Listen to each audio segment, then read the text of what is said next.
Year to year, a lot changes in the NBA world as new teams emerge at the top, new players break out, and plenty of intriguing storylines present themselves to follow, and with that comes narratives that may or may not actually be accurate.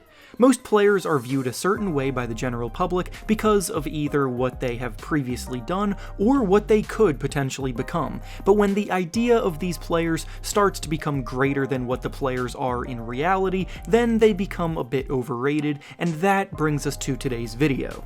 In each of my next two videos, I'm going to be going through every team in the NBA, identifying the most overrated player from each squad, with today's video going through the teams in the Eastern Conference, and tomorrow's video going through the Western Conference. Now, before we start, I need to preface this by saying that being included on these lists does not mean I think these players are bad by any means. I simply think their reputations have resulted in them being viewed as better players than they actually are.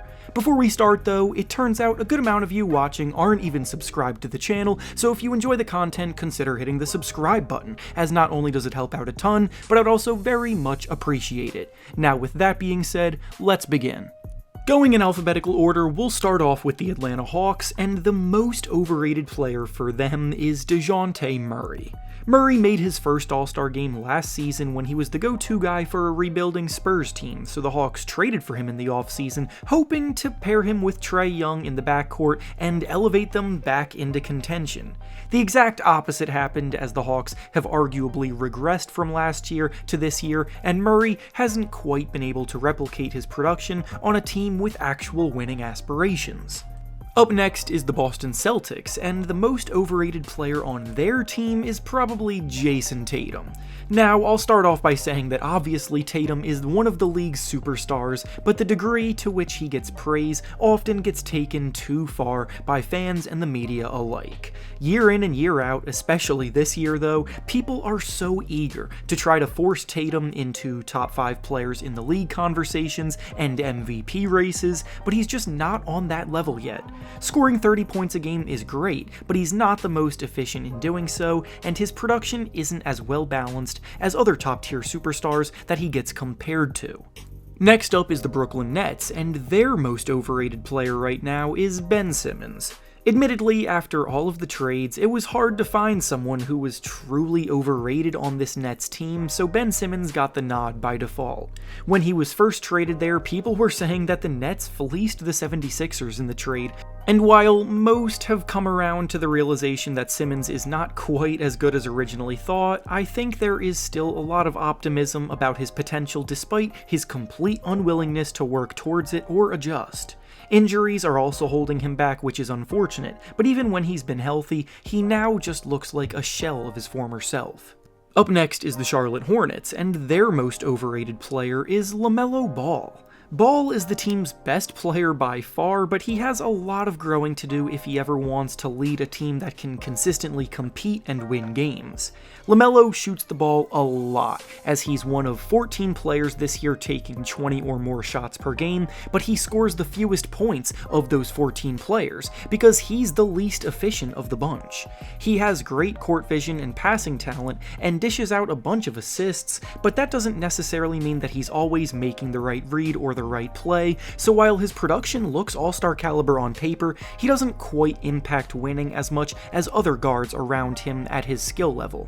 Up next is the Chicago Bulls, and their most overrated player is Nikola Vucevic. The Bulls have struggled to maintain their status as a playoff contender this year after breaking their playoff drought last season, and a big reason why is Vucevic slowing down since his all-star caliber play when they first acquired him. His numbers may look similar to what they were last year, but defensively, Vucevic has been poor, and the Bulls as a whole perform 5.5 points better with him off of the court. Next up is the Cleveland Cavaliers, and their most overrated player is Caris LeVert. LeVert has a flashy playstyle, so when you watch highlights, you're left thinking he's a better player than he actually is, because he's capable of hitting tough shots and dishing out nice passes that catch the eye, but the reality is he's a 12-point scorer with mediocre efficiency splits and questionable defensive instincts, and at 28 years old, he's not going to be taking any big leaps individually. Up next is the Detroit Pistons, and their most overrated player is James Wiseman. Wiseman is a young player that a lot of people want to see do well for a variety of reasons, and there's nothing wrong with that, but ever since the Warriors traded him to Detroit, there has been a lot of victory laps being ran by fans and media, despite the fact that it's way too premature. Wiseman is scoring about 13 points and grabbing 9 rebounds a game in his time in Detroit, which is solid production, but he's doing it for the worst team in the NBA. Going even further, when he was on the Warriors, the team performed a whopping 20 points worse with him on the court, and now in Detroit, who are already bad enough, the team is performing 5 points worse with him on the court compared to when he's on the bench, and one of the biggest reasons is because he still has a long way to go defensively regarding his discipline and rotations, and he's still been detrimental in that regard.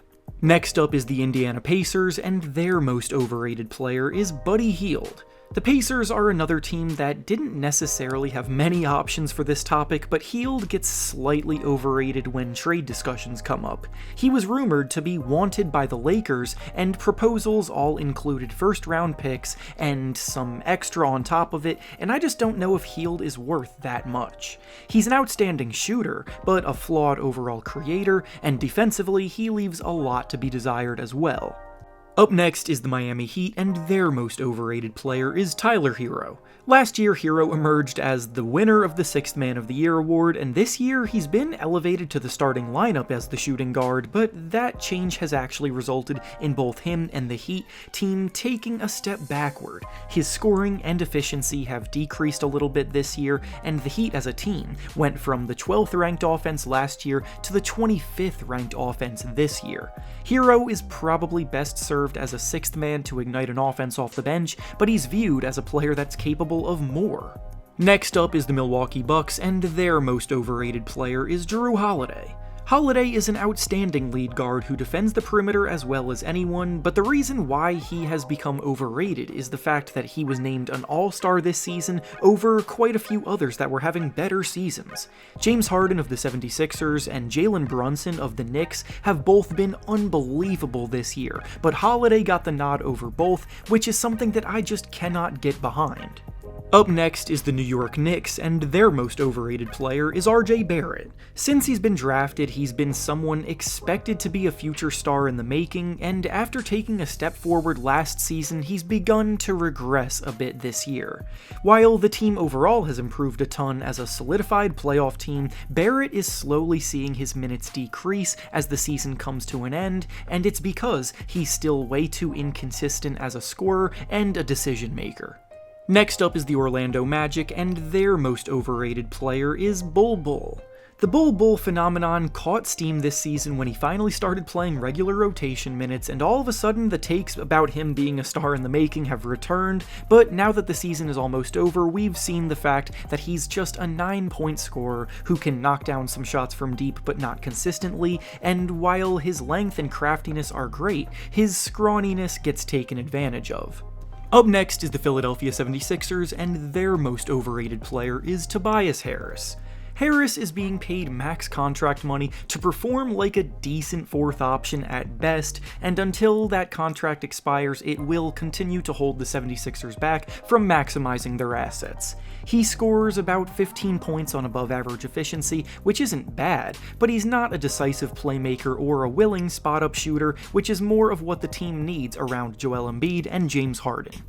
Next up is the Toronto Raptors, and their most overrated player is Scottie Barnes. After winning the Rookie of the Year award last season, word on the street is that Barnes was completely untouchable in trade talks, and the team wouldn't have even given him up for a player like Kevin Durant in a trade, but he hasn't really shown any improvement at all this season, and while he's a very good defensive player, he still has a long way to go offensively.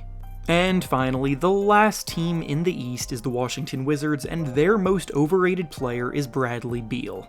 Beal got paid a hefty supermax deal by the Wizards this offseason, which turned a lot of heads, and when you're being paid that kind of money, the expectation is for you to perform like a superstar, but Beal just simply is not that. The reality is that he's a borderline all-star caliber guy who isn't good enough to be the best player on a team that hopes to contend, and unfortunately, the Wizards have locked themselves into mediocrity by committing that much capital to him. And with that being said, that's all I have for you today. Make sure to like the video, subscribe to the channel, and comment down below which players you think are a bit overrated right now. Thanks for watching, and I'll see you all next time.